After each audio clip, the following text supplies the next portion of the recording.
Presidente, eu começo por cumprimentar os representantes da Associação Portuguesa para a Defesa do Consumidor, DECO,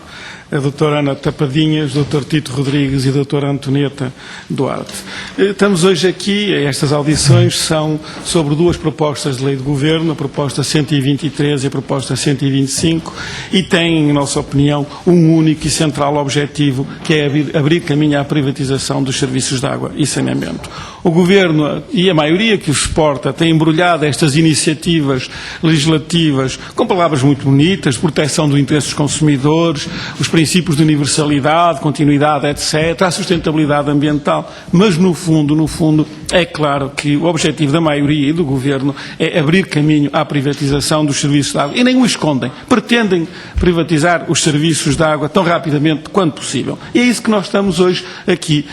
a discutir. Relativamente à ERSAR e à proposta de alteração de estatutos, à imagem do que aconteceu noutros setores em que se deram privatizações, nós tememos que no futuro a ERSAR, com o estatuto de entidade reguladora dita independente, venha a ser capturada pelos interesses económicos que é suposto regular e passe a agir no sentido de defender as empresas privadas que tomarem conta dos serviços de água, em vez de defender os consumidores. E baseamos-nos na experiência nacional, noutros setores, e não precisamos de referir, porque todos sabemos muito bem quais são, em que as entidades reguladoras ditas independentes não servem os interesses do consumidor, mas sim daqueles setores económicos, interesses económicos, que era suposto regularem. E sabemos também que a consequência destes processos de privatização, até pela experiência nacional e pela experiência de outros países, leva à degradação dos serviços e também ao aumento dos custos para o consumidor. Por exemplo, em Paris, há um exemplo muito conhecido e muito falado, os serviços foram privatizados, os serviços municipais de abastecimento de água de Paris foram privatizados e teve como consequência imediata o aumento de custos para os consumidores. Nos 25 anos em que aquilo teve privatizado, o aumento foi de 260% de custos para os consumidores e uma degradação dos serviços. E o escândalo era tal que aquilo voltou há 2 anos, em 2011, a ser remunicipalizado, com uma consequência imediata. No primeiro ano, os serviços tiveram 35 milhões de euros de lucro, que foram utilizados para diminuir o preço aos consumidores, desceu a tarifa imediatamente, e utilizado para investimentos nas infraestruturas e com consequências na melhoria da qualidade dos serviços prestados. É um exemplo, mas temos também casos em Portugal, as concessões foram sendo feitas nos serviços municipalizados, ou então de gestão delegada, através da criação de empresas, a partir de 93, e nós podemos caracterizar estas concessões, ou a entrada destes privados nos sistemas de abastecimento de água, da seguinte forma: não há risco para o concessionário privado, qualquer que seja a circunstância que se verifique, o lucro está sempre garantido, à custa dos municípios, ou à custa dos consumidores, ou à custa de ambos. É garantida a esses privados taxas de rentabilidade muito elevadas, da ordem de 8, 9%, mas há casos que chegam aos 15% e ultrapassam os 15% de taxa interna de rentabilidade, e dou, por exemplo, o exemplo da FAGAR, a empresa municipal de Faro, do Concelho de Faro, que foi objeto de uma auditoria do Tribunal de Contas, muito recentemente, há cerca de 1 ano, e a auditoria conclui que, através de um expediente, e esta é a palavra utilizada no relatório do Tribunal de Contas, não sei o que estou a inventar, expediente, o operador privado conseguiu passar a taxa de rentabilidade inicialmente prevista de 8% para 14,8%. E isto dizia o Tribunal de Contas à custa do município, à custa dos consumidores ou à custa de ambos. É claríssimo. E isto é apenas um exemplo, eu dou este exemplo porque me está muito perto, porque eu vivo no Concelho de Faro, mas por esse país fora temos exemplos de concessões ou de gestão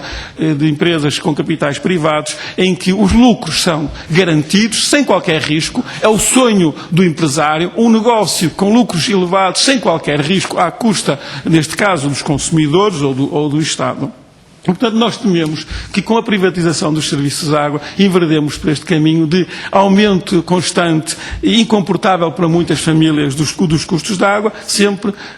sem qualquer risco para esses concessionários que veriam assim, ou esses interesses privados, o seu negócio garantido por via do esforço dos consumidores ou do Estado. E por isso nós opomos-nos e deixamos aqui claro que nos opomos à privatização dos serviços de águas e de resíduos também. Aliás, em janeiro deste ano apresentamos na Assembleia da República um projeto de lei com o objetivo de impedir a entrada de entidades privadas nos serviços de água, projeto esse que infelizmente foi chumbado com os votos conjugados, e insisto nisto,